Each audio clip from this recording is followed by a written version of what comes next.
much. This is great. These are our friends. We have thousands of friends in this incredible movement. This was a movement like nobody's ever seen before. And frankly, this was, I believe, the greatest political movement of all time. There's never been anything like this in this country, and maybe beyond.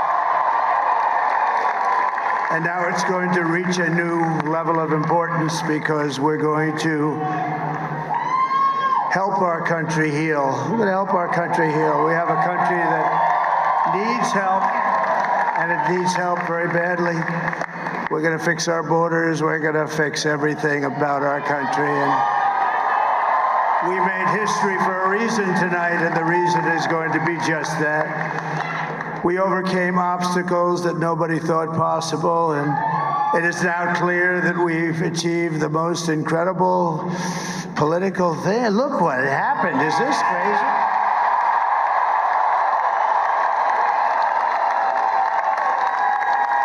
But it's a political victory that our country has never seen before, nothing like this. I want to thank the American people for the extraordinary honor of being elected your 47th president and your 45th president. And every citizen, I will fight for you, for your family, and your future. Every single day, I will be fighting for you, and with every breath in my body, I will not rest until we have delivered the strong, safe, and prosperous America that our children deserve and that you deserve. This will truly be the golden age of America. That's what we have to have. Fighting for you, for your dreams, for the future of your children, and after the greatest political comeback in American history, we're going to lead the greatest economic comeback in American history under Donald Trump's leadership.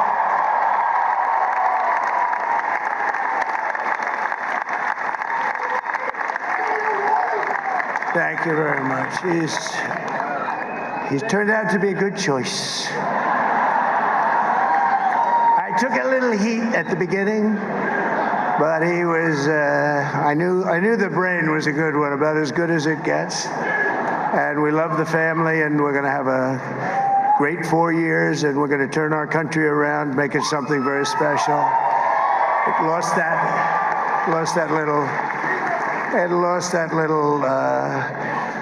little thing called special. We have to make it so. We're going to make this so great. It's the greatest country and potentially the greatest country in the world by far. And right now, we're going to just work very hard to get all of that back.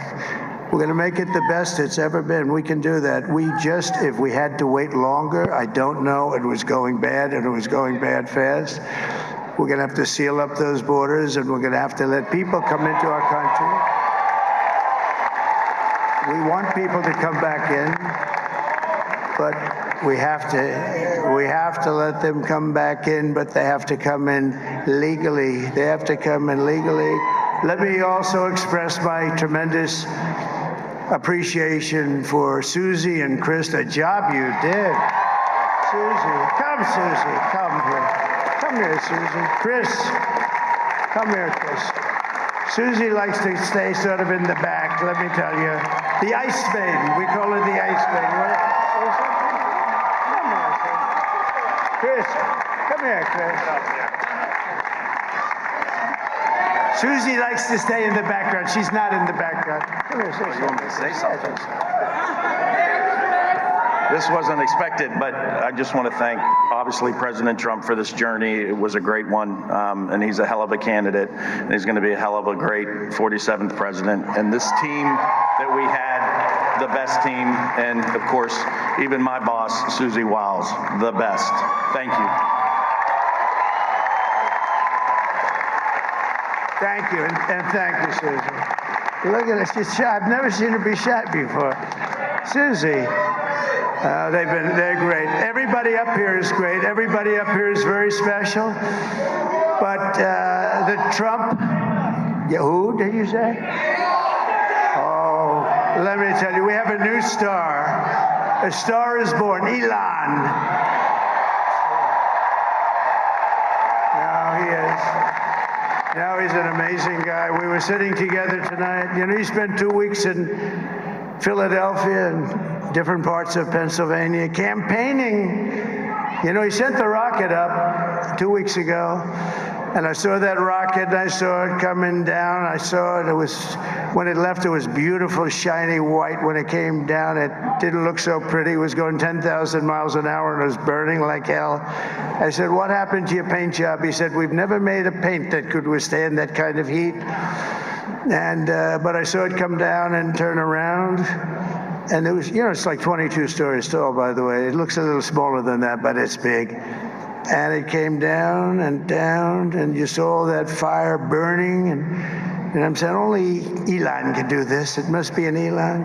And I tell the story. I told it last night. I had a man on the phone. I had the screen muted, no sound. I was talking to a very important man, happens to be here tonight, very important guy, one of the most important people in, I would say, the country, actually. But, you know, I was president, and now it looks like I was going to be maybe president again, so I figured I could ask him to hold. So I asked him to hold, and especially because you're going to be president again, they hold. So I took the phone down, and I'm looking at the screen. I'm seeing this crazy thing that's going around and coming down. It looks like it's going to crash into the gantry. And I said, "Oh, no." And I said, "Do me a favor, do you mind holding for a couple of minutes? I want to see this." I thought it was a space-age movie or something. I put the phone down. Bad part, I didn't pick it up for 45 minutes, and he was holding. But this spaceship came down, and I saw those engines firing, and it looked like it was over. It was going to smash, and then I saw the fire pour out from the left side, and I put it straight, and it came down so gently, and then it wrapped those arms around it, and it held it, and just like you hold your baby at night, your little baby. And it was a beautiful thing to see, and I called Elon. I said, "Elon, was that you?" He said, "Yes, it was." I said, "Who else can do that? Can Russia do it? No. Can China do it? No. Can the United States do it other than you? No. Nobody can do that." I said, "That's why I love you, Elon. That's great."